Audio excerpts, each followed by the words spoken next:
Hertz, gigant v oblasti prenajmu aut, sa počas pandémie ocitol na pokraji bankrotu. V roku 2020 vyhlásil tzv. Kapitálu 11, americký proces riadenej reštrukturalizácie. Väčšinou to znamená, že akcionári stratia všetko a veritelia, tí, ktorí firma dlhuje, dostanú len časť a firma pokračuje ďalej s novými vlastníkmi. Lenže v tomto prípade sa stal unikátny zvrat. Vďaka tomu, že Hertz vytvoril súťaž medzi investormi, dokázali splatiť všetkých veriteľov do posledného centu, znížiť dlh o 5 miliard dolárov. A dokonca aj starí akcionári dostali hodnotu, čo je v bankrote extrémne zriedkavé.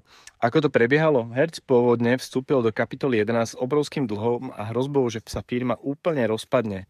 Lenže počas pandémie sa trh s prenajmom aut začal rýchlo zotavovať a investori začali cítiť FOMO, Fear of Missing Out, teda strach, že zmeškajú príležitosť. To vytvorilo ideálne podmienky pre aukciu.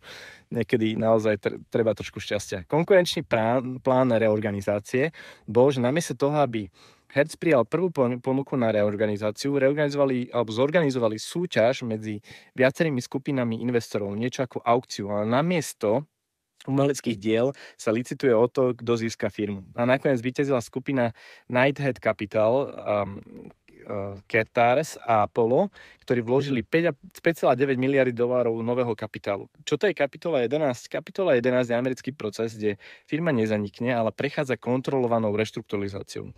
Súd dohliada na férovosť procesu. Veritelia hlasujú o pláne, ako sa vyrovná dlh. Akcionári zvyčajne prídu o všetko, pretože majú najnižšiu prioritu.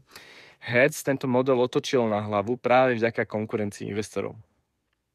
Aby Hertz motivoval starých akcionárov, dostali tzv. Záruky, sú to opcie na nákup akcií v budúcnosti za pevne stanovenú cenu. Ak sa firme bude dariť, tieto záruky môžu mať obrovskú hodnotu. V praxi to znamenalo, že starí akcionári dostali približne $8 na akciu ako formu recovery, teda čo je v bankrote veľmi nezvyčajné.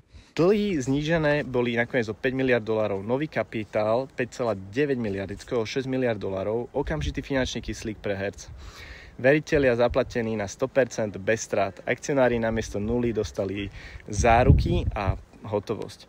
A takýto výsledok sa nazýva usually favorable outcome, teda neobvykle priaznivý koniec. Ako to Hertz dosiahol? Lekcia pre každého. Kľúčovým faktorom bola aukcia plánov. Hertz pustil do hry viacerých sponzorov, investorov. Každý z nich vedel, že musí prísť s lepšou ponukou, inak prehrá. Tento konkurenčný tlak zvýšil hodnotu obchodu, zabezpečil, že všetci hráči a veritelia a akcionári dostanú maximum.